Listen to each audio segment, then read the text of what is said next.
Yeah, hi guys, Peter back for yet another video.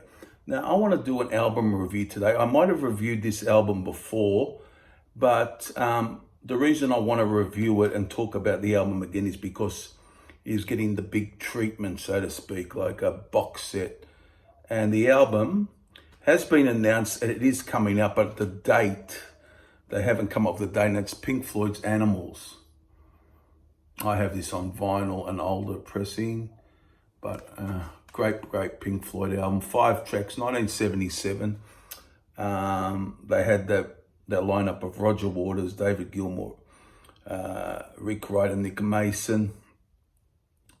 I think there was, at that time, a lot of tension in the band. Roger was, from what I've heard, was totally in control of things that were going on within the band. He was running the show, so to speak. And so they came up with this album, Animals, which is a very, I guess, it's a bit of a dark album, very the heavy subject matter, based on Animal Farm, the story Animal Farm, and talking about, society basically. So, but I just want to talk about the album. Starts off with Pigs on the Wing Part 1. Just an acoustic thing with Roger singing. Quite nice opening to the album. Just a minute and 20 seconds or so, something like that. But it's a nice enough opening to the album. But the core of the album is the 3 long tracks. Dogs, Pigs, 3 different ones, and Sheep. Now, Dogs is the next track. Just over 17 minutes. The guitar work from David Gilmour is astonishing in this song, and he sings the bulk of the song. But at the end, Roger sings the end part of the song, and it's one of those Floyd songs. The ones they keep the listener interested, and it builds and builds and builds and so on. But Dogs is a great track. It's credit here to Waters Gilmour, and the first track, Pigs on the Wing, is Waters. So, it's got great guitar work, interesting subject matter, and so on. But it's a wonderful track. That being said, now we go on to Pigs, 3 different ones. A particular favorite of mine. I just loved how the song rolls along, and then you get that killer guitar solo at the end, and it's just a rollicking piece, and that comes in at about 11 minutes or so. But it's just one of my favorite Pink Floyd songs, I think, that one, because as I said, it's got that building, that you hear a lot of the song is just that it just keeps rolling and rolling, and as I said, the guitar solo at the end. But it's very catchy tune as well, and I always love that one. 3 different ones. But always, my favorite has always been Sheep. I'll always love Sheep.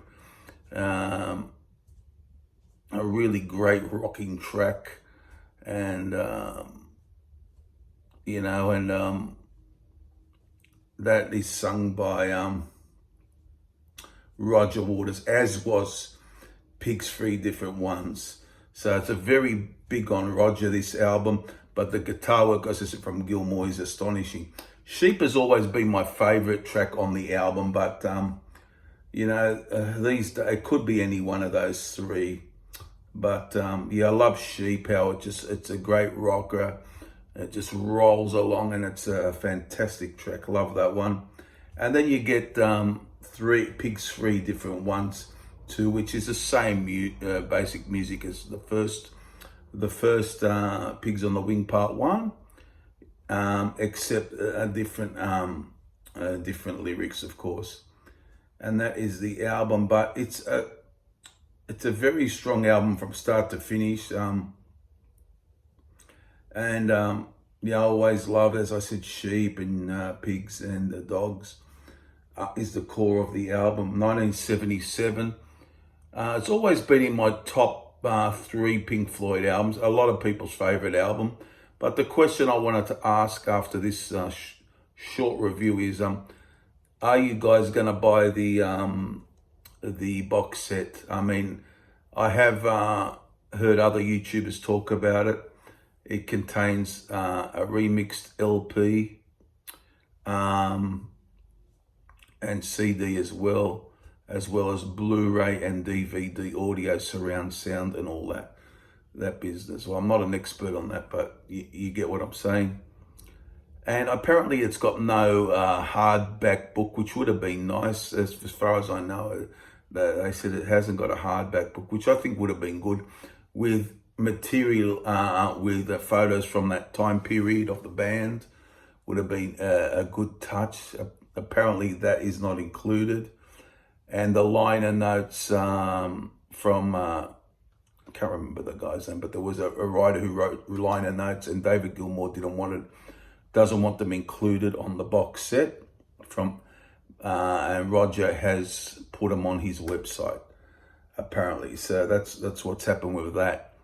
But it would have been nice if they would have included a hardback book. Apparently it won't have that, or some sort of booklet with pictures and information on that. And the other thing I would have liked to see was live material from that time, maybe a audio's couple of CDs of a couple of live shows maybe thrown in. That would have been nice. But yeah, I just wanted to talk about the album and then just get and see what you think of this box set. As far as me getting it, I'm 50-50 with it at the moment. I just want to see when it comes out and somebody opening it up and see what's really about. But yeah, I'm about 50-50 at the moment with it, about getting this Animals box set, which has no release date at the moment. But the album, of course, is a 10 out of 10. No question about it for me. My favorite album is still Wish You Were Here, but this and Dark Side is right up there for me. There you go, guys. And even The Wall, actually. I like The Wall. There you go, guys. Hope you enjoyed it. Let me know about, do you plan on getting that box set when it comes out? And also, and what do you think of the actual album Animals? There you go, guys. Hope you enjoyed it. And I'm going to do a review. I've been asked to do a review by somebody, and I'll be working on that. And I'll see you guys very soon for the next video. Bye for now. Bye.